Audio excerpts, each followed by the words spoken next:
కాబట్టి దీనికంటే first let me answer for that.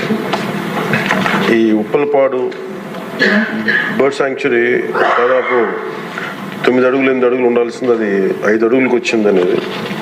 అలాగే గుంటూరులో ఈ కాలువల్లో పూడికలు కానీ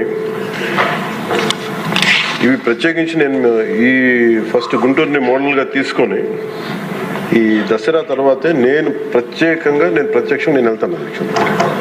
ఇది ఎందుకంటే ఇది ఆల్రెడీ మేము గత కొద్ది రోజులుగా డిస్కస్ చేసి, ఎందుకంటే అపాయింట్మెంట్స్ కొంచెం లేట్ అయినాయి అందరి.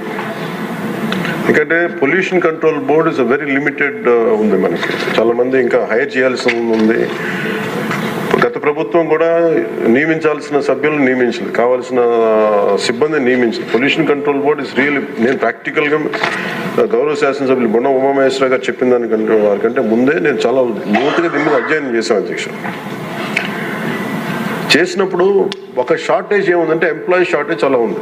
ఎంప్లాయ్మెంట్ చాలా మంది ఒక ఎంప్లాయ్మెంట్ ఇంత కావాలంటే దాంట్లో దాదాపు ఒక 2/3 లేదు అధ్యక్షుడు. వాళ్ళు ఉన్న డిమాండ్కి పెరుగుతున్న గ్రోత్కి దాని తగ్గ మానిటరింగ్ చేయడానికి లేరు ఒక మనుషులు. అలాగే దీంట్లో అవకతవకలు ఉన్నాయా అంటే గౌరవ శాసనసభ్యులు చెప్పినట్టుగా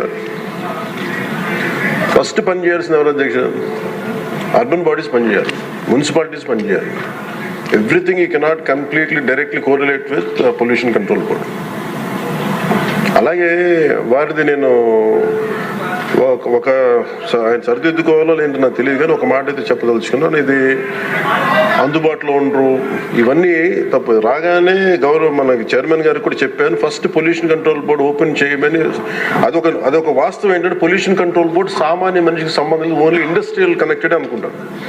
ఇది ఫస్ట్ టైం కృష్ణయ్య గారు వచ్చాక వారికి తెలియజేసిన హీ హ్యాస్ ఓపెన్డ్ ఇట్. ఎవరైనా సరే ఎనీ ఆఫీస్కి వెళ్ళిపోయి మీరు పొల్యూషన్ కంట్రోల్ బోర్డు ఆఫీస్కి వెళ్తే మీకు అది ఓపెన్గా ఉంటుంది. దానికి నేను బాధ్యత తీసుకున్న తర్వాత మొట్టమొదటి చేసినది అధ్యక్షుడు. కాకపోతే దీని మీద అవగాహన కల్పించాలి, అసలు వెళ్తే కొంత సమాధానం. ఎందుకంటే first of all there is extensive employment shortage ఉంది, దానికి అదొక మేజర్ సమస్య.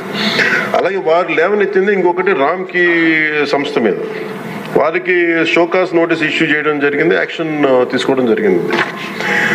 అలాగే చాలా వ్యర్థాలు వదిలేస్తున్నారు ఇవన్నీ. అంటే ఒక ప్రాబ్లం ఏముందంటే ఏదన్నా సరే స్ట్రిక్ట్ యాక్షన్ తీసుకోవాలి అంటే ఎన్ని ఇండస్ట్రీస్ మూతపడిపోతే మనకు తెలియదు అధ్యక్ష. ఇప్పుడు మీకు ఇందాక నేను ఎందుకు ప్రస్తావించానంటే ఉదాహరణకి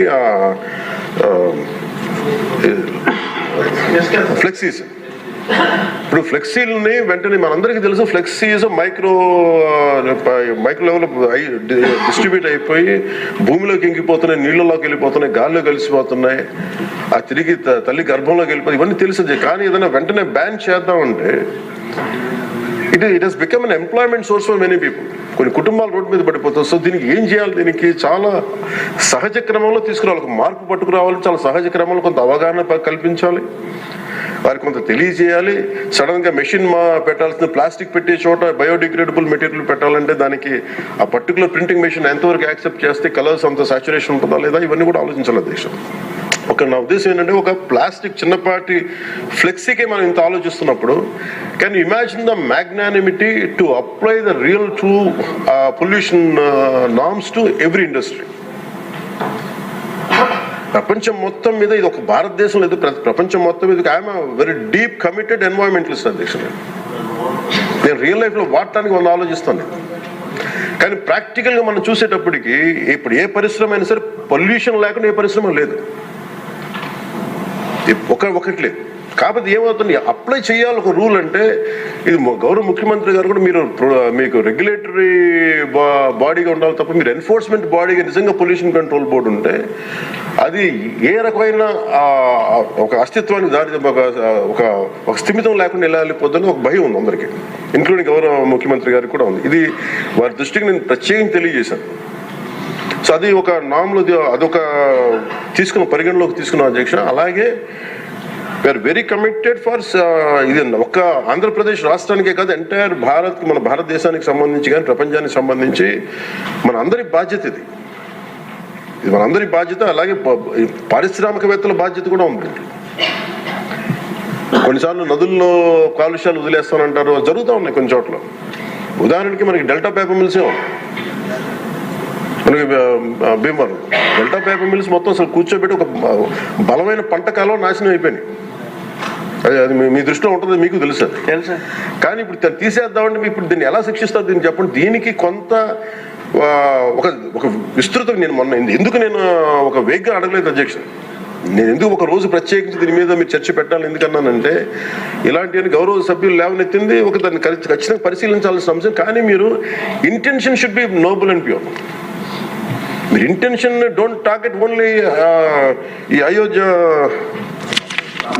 రామ్కి ఏముందంటే ఒక పరిశ్రమ చేస్తే మళ్ళీ గత ప్రభుత్వంలో అయిపోతాం. ముఖ్యమంత్రి గారి ఇంటెన్షన్ కూడా అది కాదు. ఇప్పుడు ఈ వేరే పార్టీల నుంచి రూలింగ్ పార్టీలోకి వచ్చారు, వీళ్ళందరినీ తీసుకున్నప్పుడు కంటిన్యూస్ వాళ్ళ సైడ్ తీసుకున్నారో మనకు తెలియదు. కానీ వాళ్ళు గతంలో పనిచేశారు కదా, ఆ ఇంటెన్షన్తో చేస్తే మటుకు అది ఈ ప్రభుత్వానికి అది రైట్ కాదు.